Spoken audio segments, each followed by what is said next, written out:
The Doom of the Haunted Opera by John Bellairs, Chapter 14. The next morning dawned gray and chilly. Rosarita and Mrs. Jager waited until 10 o'clock, the time the rehearsals had always taken place.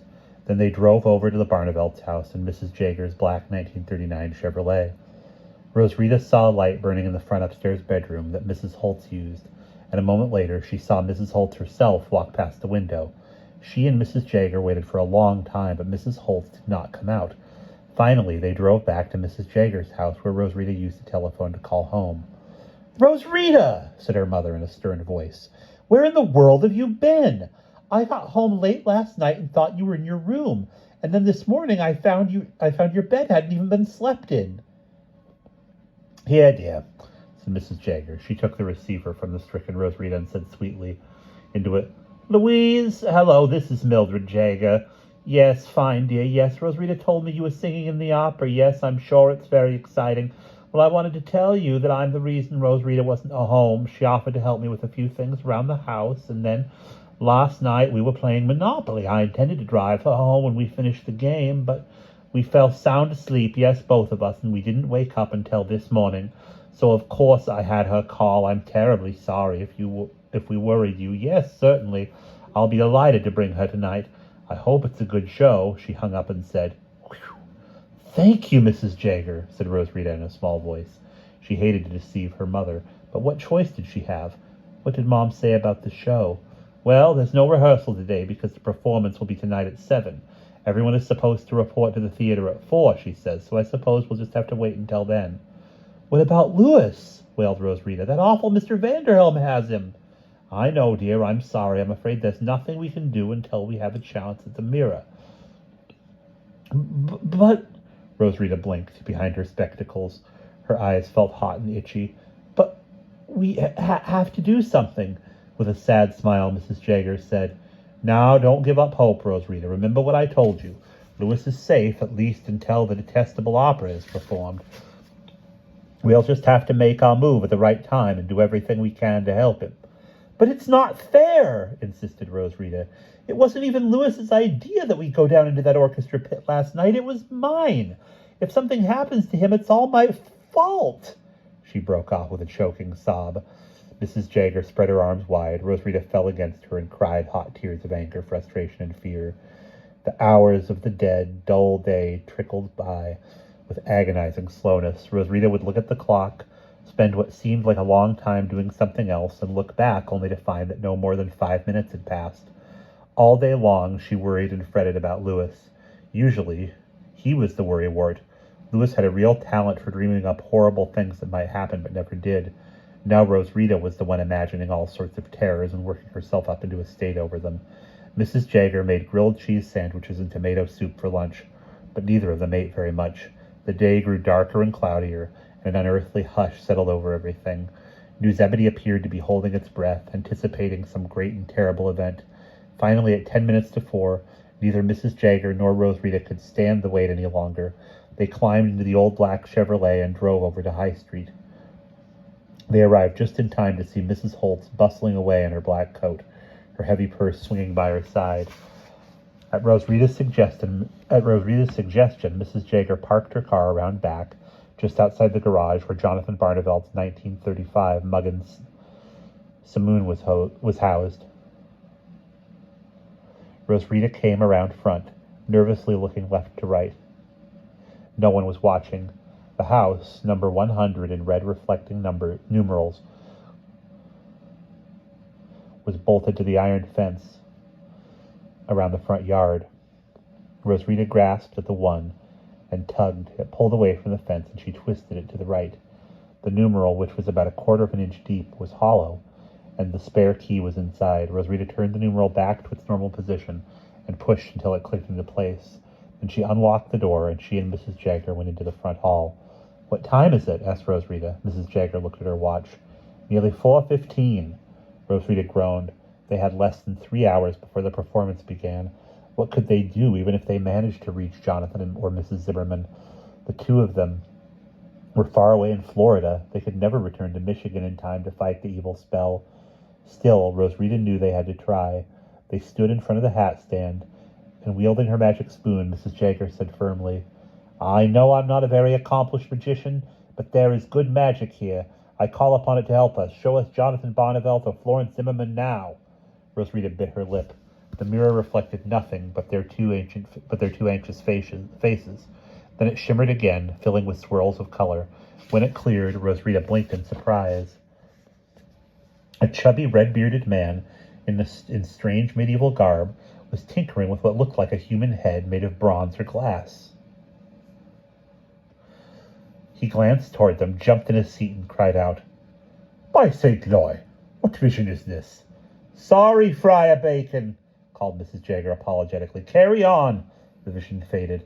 "I can never get these things right," muttered Mrs. Jaeger. "Now I suppose Roger Bacon was distracted at a crucial moment, and that's why his talking brass head would only chatter about the time.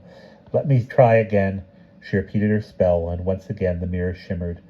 This time Roswitha shouted out in joy. She was looking into a familiar pair of kindly blue eyes behind gold-rimmed spectacles, eyes that were crinkly and friendly and knowing. "Mrs. Zimmerman!" she shouted. The eyes blinked. They looked away. A moment later, Mrs. Zimmerman pulled her head back. Now Roswitha could see her whole face. "Good heavens," said Mrs. Zimmerman in a perfectly clear, though faint voice. "Roswitha, you nearly frightened me into plowing Bessie right into a telephone pole." She glanced to her right and said, "It's Roswitha, that's who, Weirdbeard. Can't you hear her?" "Well, I can. I can see her in the rearview mirror, too."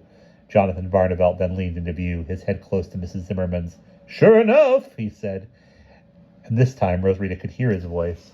"Roswitha, what in the world is going on in New Zebedee? We tried to drive in, but we couldn't make it through the fog." "You're here in New Zebedee?" asked Roswitha, her heart soaring. "Close to it," said Mrs. Zimmerman. "Actually, we are driving away from you toward my cottage on Lion Lake. Tell us what's happened." Roswitha and Mrs. Jaeger hastily told all about Mr. Vanderhelm and the opera. When Roswitha explained how Louis had been captured by the specter that had come from the sheets of music, Jonathan looked so stricken that Roswitha thought he was going to burst into tears. Mrs. Zimmerman's face set into a hard mask of determination. When at last the story ended, she said very distinctly, "Roswitha, you had better take Mrs. Jaeger next door into my house. The key is under the doormat. You know the spare room where I keep all my amulets and talismans. You will have to look for a very special one. Now pay close attention." She began to describe a magical amulet, a pearl with Hebrew letters scribed onto its surface. And then she told the two exactly what they had to do with it. "We'll be at the city limits at 7 sharp, she finished. "If everything works, we have a chance. Go now and hurry." When Mrs. Jaeger and Roswitha went outside, it was only 5 o'clock, but the sky was already as dark as night. Gloom brooded over the whole countryside. As they hurried next door, Roswitha hoped she could find what Mrs. Zimmerman needed, and that they would not be too late to stop the evil spell and save Louis's life. Louis was cold and hungry and frightened, mostly frightened. But he had been afraid for so long he was almost used to it by now. He had spent an uncomfortable day trying to think of some way to escape from this horrible trap, but nothing had occurred to him. Mr. Finster's ghost had advised him to use what he had, but he didn't have very much. He wore his wristwatch, jacket, shirt, jeans, underwear, socks, and keds. He also had the muffler that hung from the closed trap door. In his shirt pocket was a comb and his mechanical pencil. He carried a wallet in his jeans, but all it held were pictures of his mother and father and Uncle Jonathan and a single limp dollar bill. He couldn't see the use in any of these things. He wished his watch at least had luminous numbers so he could tell the time. He thought it might be very late, perhaps even time for the opera to start, but he had no way of judging. Then he heard something. A squeak came from above him. "Hey!" he yelled, but his throat was so dry it came out as a croak.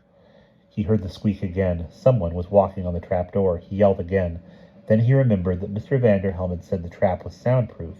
No noise he made would be heard outside unless he could pound against the trapdoor itself. What had the ghost said? "Who knocks may enter or leave?" That was it, but the trapdoor was far over his head. He could not reach it. And then a creepy thought came to Louis. "Use what you have," the ghost had advised. "Whatever I leave you, well," nothing that Louis had on him would help. However, the ghost had left something else. His skeleton. Shivering and shaking, Louis ran his hands over the hard, dry surface of the bones. He touched a long one, possibly an arm bone, and picked it up. He probed upward with it. Thunk! It was long enough to touch the trap door. He pounded it with it, knocking so hard that the sound exploded in his tiny enclosed cell like gunshots. Wham, wham, wham! He shoved hard and felt a single movement. The trapdoor edged open about an inch, and he saw a dim crack of light, but that was as far as he could shove it. Oof! Someone up above stumbled over the partly open door and grunted in surprise or pain. What in the world? Louis heard someone scrabbling at the door. Help! He called. I'm stuck in here. The door opened up. A dim light trickled in as Louis dropped the bone. A dark silhouette peered down toward him. Who's there? It was the voice of Mr. McGillis, one of the barbers in town. It's too blamed dark to see. My muffler's stuck under the back edge of the door, Louis said. Hold on to it while I climb out. Mr. McGillis was a big, beefy man. He grabbed the muffler and held it, and while Louis scrambled up as if he were climbing a rope, he dragged himself over the edge and scooted away from the trapdoor on all fours. Mr. McGillis let the door slam back into place. Louis Bonneville, ain't it? He said. What in the Sam Hill you doing in there, Louis? You've got to help me, gasped Louis. A blare of horns and a rattle of drums sounded suddenly. Sorry, kiddo, said Mr. McGillis. Mr. Vanderhelm decided to begin the performance an hour early. Last act starting, I'm on. See you later. And he ducked between the curtains and he was gone. Louis looked at his watch. It was almost 7 o'clock. If the opera lasted an hour and a half, then all the dead would rise in only 32 minutes, and the grisly creature that called itself Henry Vanderhelm would be king of the dead forever. And that is the end of chapter 14.